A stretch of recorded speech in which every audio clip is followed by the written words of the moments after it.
কিভাবে এই শু ক্যাবিনেটকে এরকম থেকে এরকম লুকে ট্রান্সফর্ম করলাম তা নিয়ে আজকে ভিডিও।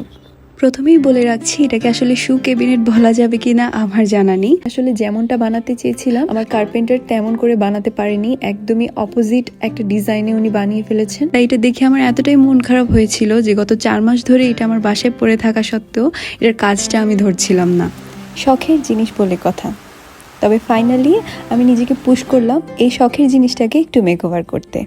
প্রথমে আমি ক্যাবিনেটটাকে ভালো করে সেন্ড করে নিয়েছি, কারণ আমার এটার ফিনিশিংটাও আসলে অতটা ভালো লাগছিল না, তাই কালার করার আগে ভালো করে সেন্ড করে নিয়েছি। আর এখন কালার করে নিচ্ছি। কালার হিসেবে আমি এখানে অ্যাক্রিলিক কালারের সাথে কিছু চক পাউডার মিক্স করে একটা চকি ফিনিশিং দেওয়ার চেষ্টা করেছি। আর ফার্নিচার কালার করার জন্য আমাদের দেশে চক পেইন্টটা আসলে অতটা অ্যাভেলেবল না। অ্যাক্রিলিক কালারটা আসলে আমি করতে চাচ্ছিলাম না, আমি চাচ্ছিলাম না আসলে কোনো ধরনের গ্লসি ফিনিশিং এখানে আসুক, দ্যাটস ওয়াই এভাবে কালারটা করা। অলরাইট, এই ক্যাবিনেটটাতে আমার খুব আহামরি কিছু করার প্ল্যান ছিল না। প্রথম থেকে প্ল্যান ছিল ড্রটাতে কিছু করার। ড্রটা দেখতে আসলে অনেক বেশি বড় লাগছে আর খুবই উইয়ার্ড লাগছিল, তাই এটাতে একটু ডিফারেন্ট লুক আনার জন্য আমি একটা কেন ফ্রেম অ্যাটাচ করে দিব। আর ফ্রেম বানানোর জন্য আমি যে উডেন স্ট্রিপগুলো ব্যবহার করেছি এগুলোকে অ্যাটাচ করার জন্য প্রথমে এই সিলিকন গ্লুটা ব্যবহার করেছি। আর এটা আপনারা পেয়ে যাবেন মি বাস্কি পেজে। আর পরবর্তীতে সবকিছু ভাবে স্ট্যাপল করে নিতে হবে। আর এই তো আমাদের ফ্রেমটা রেডি হয়ে গেছে।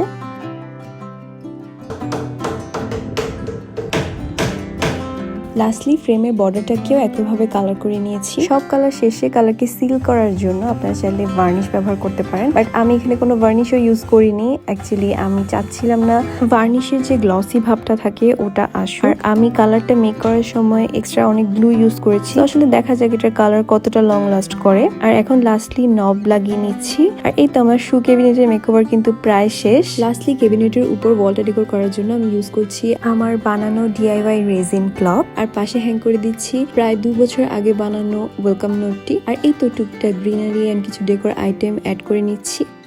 And this is the final look.